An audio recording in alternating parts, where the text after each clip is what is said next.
even mention when we took from the prophets their covenant, and from you, and from Nuh, and Ibrahim, and Musa, and Isa, the son of Maryam. And we took from them a solemn covenant. What covenant? Of worshipping Allah, of conveying the message to their people, and also to tell them about the coming of the final prophet, that he may question the truthful about their truth, and he has prepared for the disbelievers a painful punishment. Ya ayyuhalladhina amanu, O you who have believed, remember the favor of Allah upon you, when armies came to attack you, and we sent upon them a wind and armies of angels that you did not see. And ever is Allah of what you do seeing.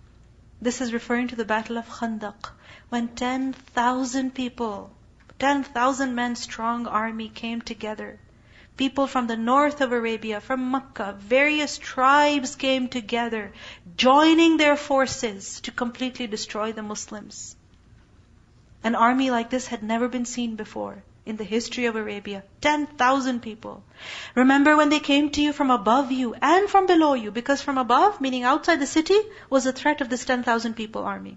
And then from below you, meaning from Makkah, they came. So from the north they came, and from the south, from Makkah they came. And also we learned that the Muslims had to dig a trench at this time in order to protect the city. But we see that while the enemy was camped outside of the trench, on the other side of the trench, and the Muslims were guarding the trench, in the city was also a threat. From who? From the people who were living on the other side of the city, the Yahud. Because there was a chance that they would betray the Muslims. Imagine if you're surrounded in a situation like that. You don't know which way to go. Do you go right? Do you go left? Do you go forward? Do you go back? You feel like you're being attacked from everywhere. So, what happened when the eyes shifted in fear and hearts reached the throats and you assumed about Allah various assumptions that perhaps Allah will not help? There the believers were tested and shaken with a severe shaking. Meaning here the believers were put to a great test. Worry, fear, anxiety, everything came together. And remember when the hypocrites and those in whose hearts is disease said, Allah and His Messenger did not promise us except delusion. Meaning they said, where's the help of Allah? Doesn't Allah say that He will help those who help Him? Well, we are trying to help. Where's the help of Allah? And when a faction of them said, O people of Yathrib, there is no stability for you here, so return home. And a party of them asked permission of the Prophet, saying, indeed our houses are unprotected, while they were not exposed. The thing is, they did not intend except to flee. Because you see, the Muslims, every single man was needed by the trenches in order to guard the city.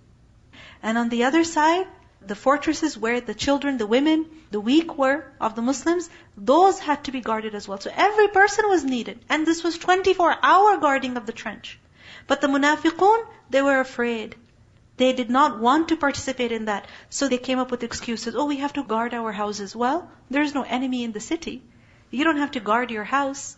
The problem is they didn't want to participate in the battle. So at the time when they were needed most, they came up with the most vulgar and lame excuses. And if they had been entered upon them from all its surrounding regions, and fitna had been demanded of them, meaning really, if the enemy came inside, and these hypocrites were asked to betray the Muslims, to turn against them, what would they do? They would have done it and not hesitated over it except briefly. Meaning their loyalties are really not with you, even though they claim to be Muslim. And they had already promised Allah before not to turn their backs and flee. And ever is a promise to Allah questioned. Underline this. وَكَانَ عَهْدُ اللَّهِ مَسْئُولًا. Because we make promises with Allah. Yes, I'm committed to this. I'm going to do this really well.